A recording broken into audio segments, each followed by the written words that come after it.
good evening, and I sincerely hope you can hear me okay. Welcome to Dealing with Verbal Aggression Part 3, where we are going to look at bad language. Yes. Okay, let me just set up the slide deck. So, the first thing I want to mention, which I suspect I should have mentioned in earlier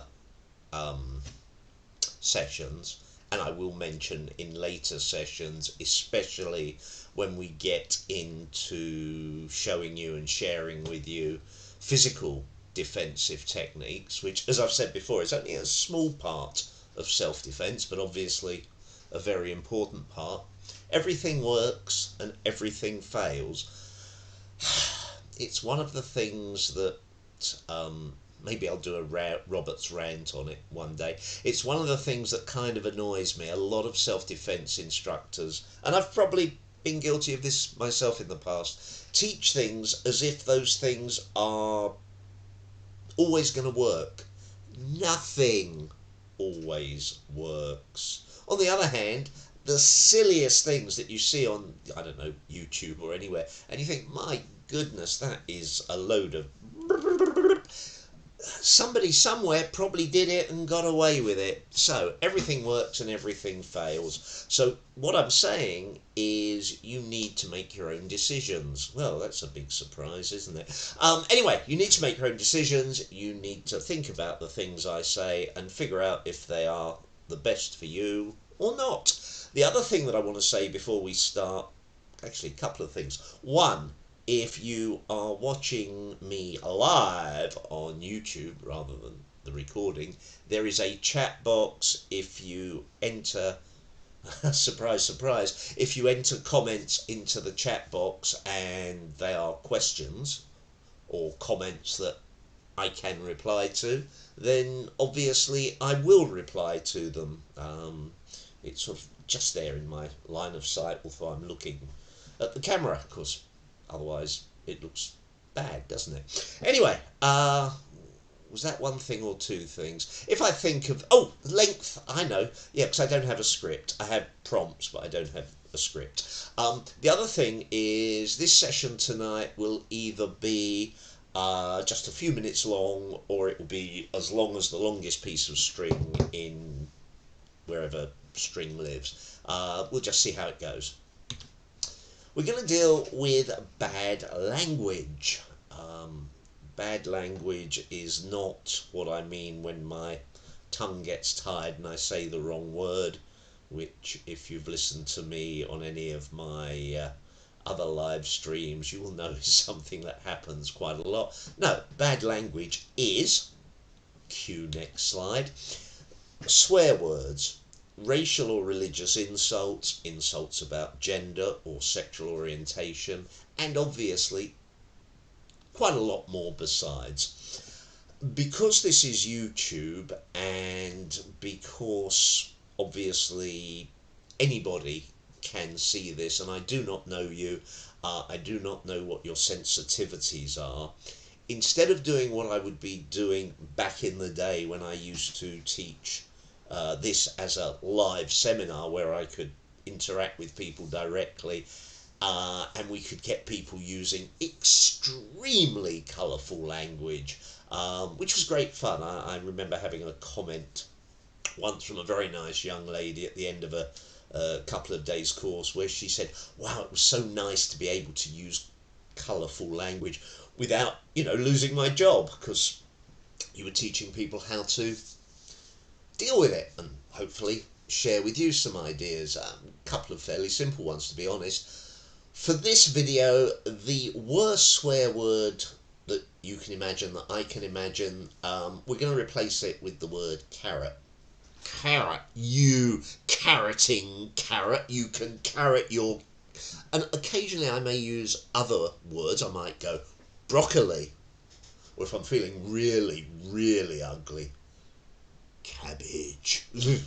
Yes, I mean, I might use parsley or dandelion. I mean, they're not vegetables, but what the heck? I don't care. But carrot, as long as I remember not to get carried away and use actual colourful language, carrot will be our swear word or cuss word or insult of choice.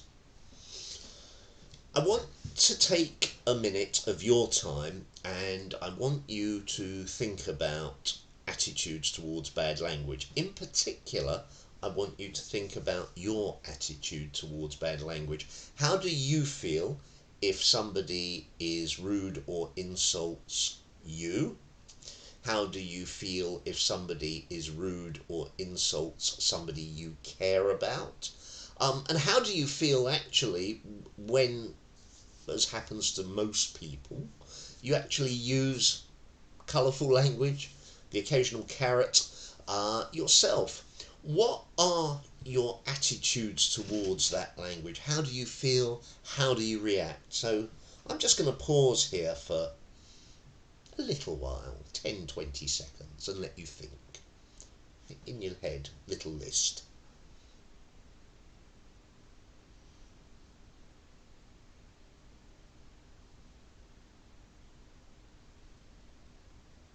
Okay, hopefully you've had time to think about how you feel. I mean, you probably knew, but it's nice to, I believe it is nice to occasionally actually analyse the way I act, the way we act.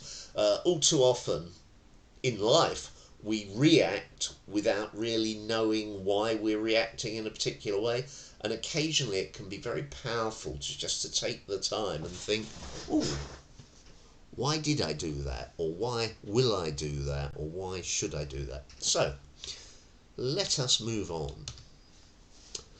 With bad language, there's a couple of things I want to say. First is you need to consider that you want to be able to deal with verbal aggression. So if somebody is in your face or on the phone or wherever and is using verbal aggression towards you, and it happens in the case of tonight's little chat that they're also using a few carroting carrot person, you need to consider that you actually, so kind of thinking about end game, I guess, is you want to be able to deal with verbal aggression, and you want to ask yourself the question, what am I trying to achieve? Now, this is where it gets really, really interesting, because unless you are a parent dealing with an angry child, a rude, angry child, or a teacher, possibly, and there might be one or two other situations, in most cases, it is not your job or duty to police somebody else's language. So if carrot, I happen to say carrot every carroting other carrot word, carrot, and I have met people whose normal speech pattern is full of colourful language. It's not my job, it's certainly not your job to go, excuse me, you obviously were badly schooled, come and spend a week here and I will teach you how to speak noises off, as they say in the theatre. Sorry, computer making a noise. And I have forgotten to turn the phone off. Oh my goodness gracious me, what a bad person I am. Okay, good. Yeah, so you're not there to correct people's English. Although you see a lot of that happening in arguments, interestingly enough. You want to think about, and we'll come back to what I was just saying in a big way, with some graphics. Oh, I love a good graphic, don't you? You have to think about who's in control. You see, in the real world, the only person you have, I was going to say full control, but even that's not strictly true. The only person you have control over, in a big way, is yourself.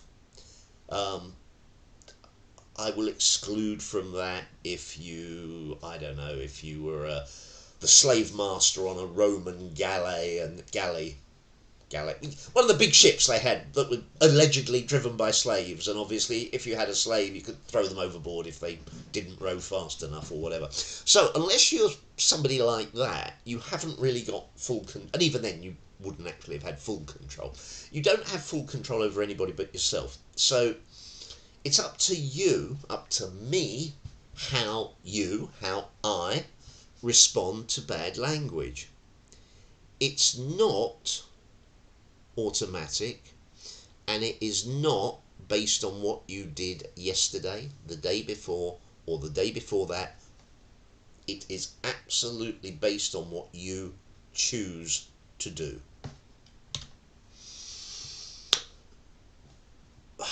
Bad language can hurt, can annoy, can upset, can injure you.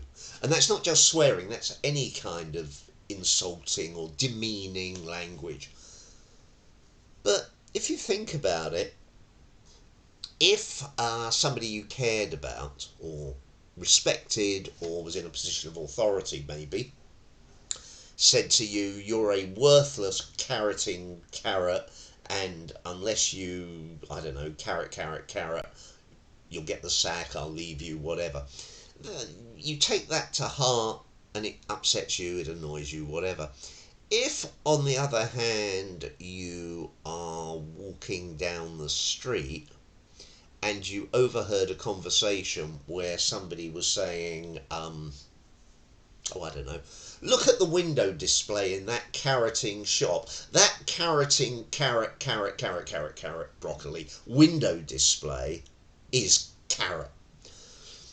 Now, you might look at the window display and think, yeah, it's not very good. You might look at the window display and think, oh, actually, I quite like it. But the point is, the actual words they use, the carrot, the broccoli, the whatever the words are, because A, they're not aimed specifically at you, and B, they're not aimed at you by somebody who has the ability to influence and affect you, the words themselves, so what? And I absolutely do understand that some people do find words offensive no matter who says them. But again, that's your personal choice. It's not an empirical fact. It's not a scientific thing. In other words, somebody takes a gun, they put it to your head, they pull the trigger, the gun goes bang, the bullet goes through your brain, you're dead. That's not something you have any control over. Yeah, that's just like stuff. Or a brick falls off a building and hits you on the toe and it hurts. That's just stuff that happens. But the way we react to a word, I can't think of a word that I want to say. Sebastian. There we are, that's just a person's name. Now, I don't think I've ever known anybody called Sebastian. Other than in fiction. I can think of a fictional character who used the name Sebastian. If you can think of the fictional character whose name, alias actually, Sebastian, put it in a comment and you'll get a prize. I'm not sure what the prize will be, but yeah. Assuming it's the one I was thinking of, right? Where was I? That word, Sebastian, doesn't mean anything. But if you had, I don't know, this is going to upset somebody. If you had a pet dog and it was called Sebastian and Sebastian died last week, you're going to be upset. If, on the other hand, you had a pet dog and its name was Sebastian and it ran away from home and it was away for a month and just now it ran through the door, the word Sebastian is going to make you happy. But it's you who makes those decisions. So when somebody is using bad language because they're angry about something and they're in your face or they're on the phone, it's up to you as to whether you let it add to a difficult situation by allowing the other person's speech to trigger bad feelings within you, or here's a new strategy. And this is, I totally get it, it's difficult for some people.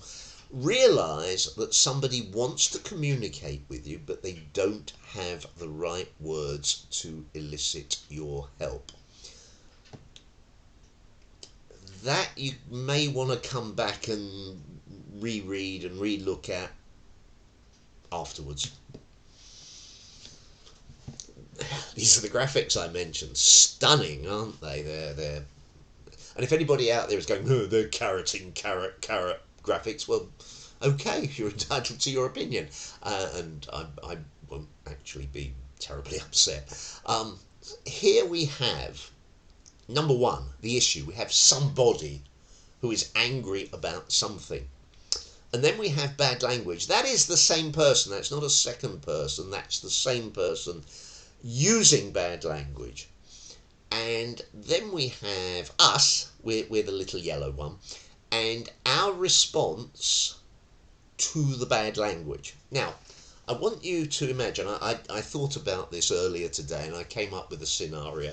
It's not one within my direct experience. It's not great, but I hope it will make sense. Imagine an apartment block, a block of flats, a block of whatever, an apartment block, and it has a janitor. It has somebody whose job it is to maintain everything. And somebody goes to go into their apartment. They're in a rush to change, to go out to dinner with a boyfriend, girlfriend, boss, prospective new employer, whatever.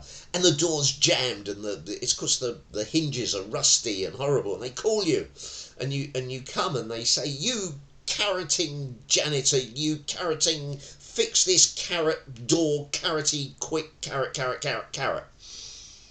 Now, and I know people who will do this, you can say, "Don't you carroting call me a carrot, you broccoli." And they say, "Don't you call me a broccoli, you carroting carrot." And it goes on and on and on, and it goes round the loop from 2 to 3, basically, or 2 to 3. So what happens is the actual issue, the door that was jammed, becomes secondary to the issue about the bad language. And we focus on the bad language and the way that person is interacting with us, and we interact with them in kind. "You carrot call me a carrot, I'll carrot call you a carrot." And it doesn't actually resolve anything, and you will be, I say you will be amazed. You may not be amazed. You may have lots of first-hand knowledge of it, as indeed I do. How many people will get trapped in that loop? The alternative and the solution generally, there are always exceptions, is I'm the janitor and you're the tenant in the apartment block, and you call me up or shout at me or whatever, and you go, "You carroting janitor, you, this carroting door's stuck, carrot, blah, blah, blah, blah, blah, blah, blah." And I turn around to you and I go, "Oh gosh, yes." I mean, I probably wouldn't go, "Oh gosh, yes," but for the purposes of this story, I go, "Oh gosh, yes, I'm a very well educated janitor.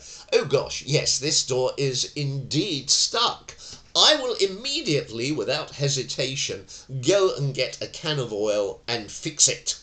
And I rush off, I get the can of oil, I fix it, and the door swings open, and you go in, and you probably, as you go in, say, "Thank you very much. I'm sorry I lost my temper before. I was..." But yeah, I've had that kind of thing happen. Years and years ago, when I used to be a computer consultant, this is long before I got involved with corporate training and actually started doing all this sort of stuff, I had a phone call from a software company.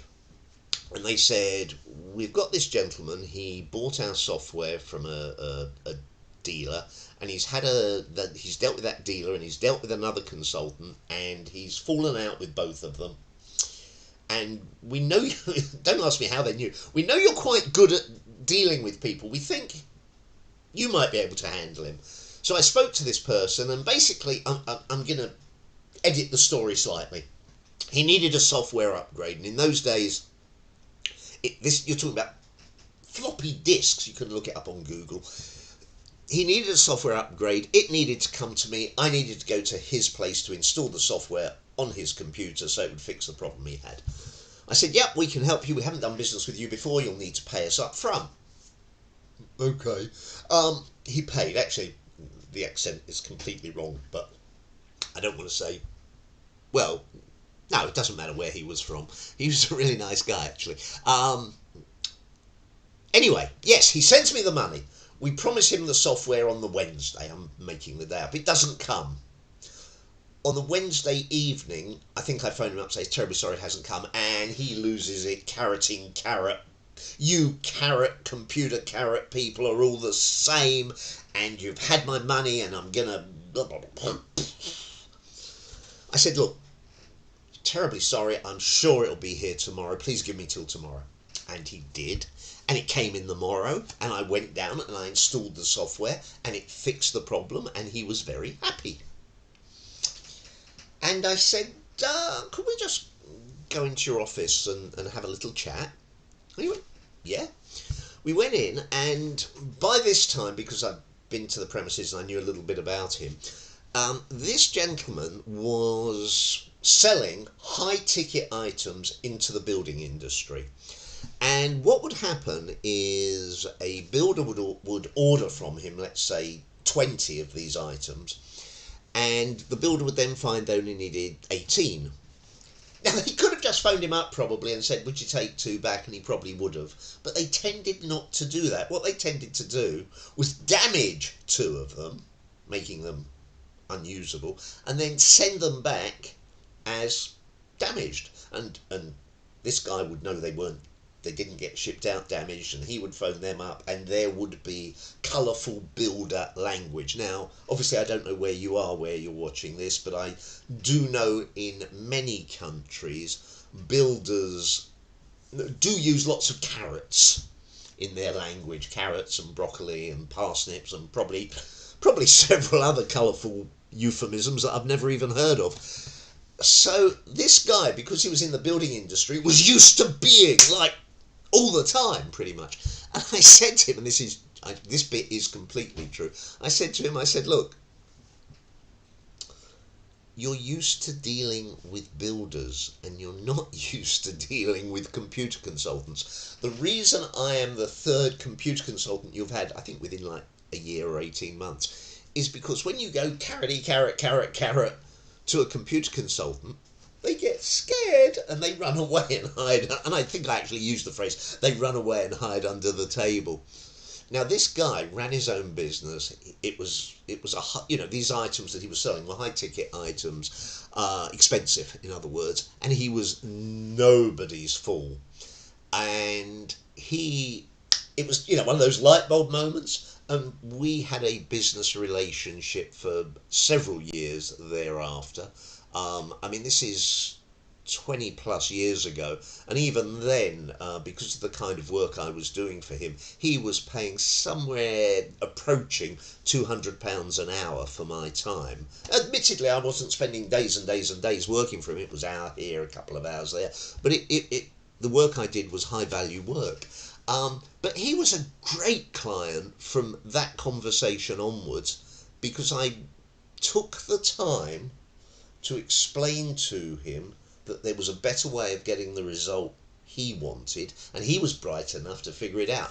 Now, just as an adjunct to what I've just said, you do not do that at the time people are using bad language. So at the time people are using bad language, if you try and educate people there not to use bad language with you, you get fixated on the bad language bit and you don't solve the problem.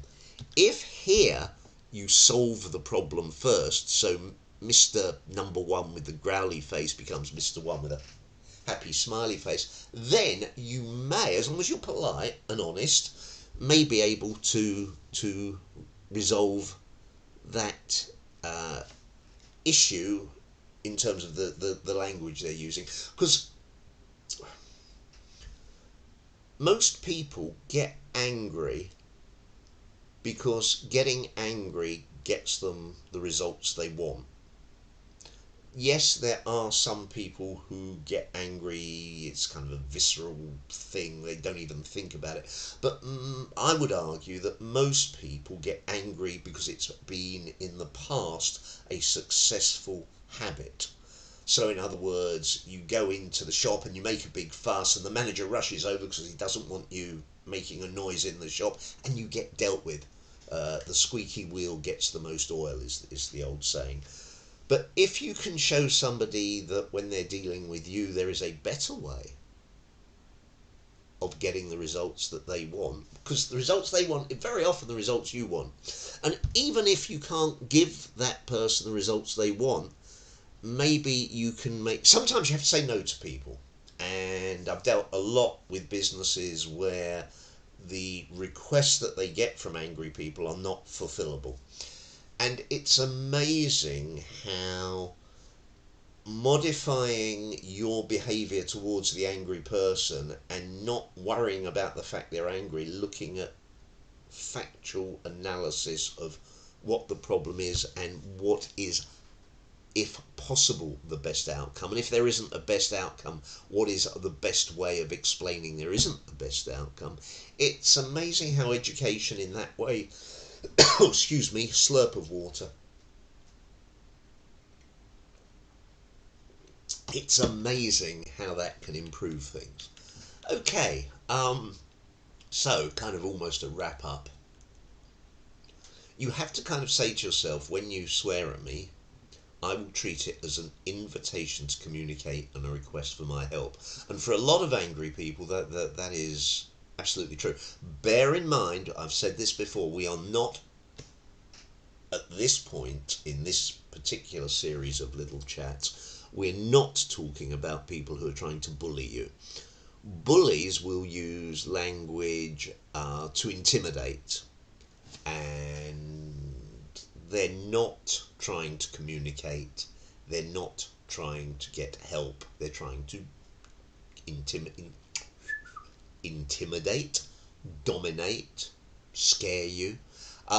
So that's a separate issue. Sometime next year I'll do a thing on bullying.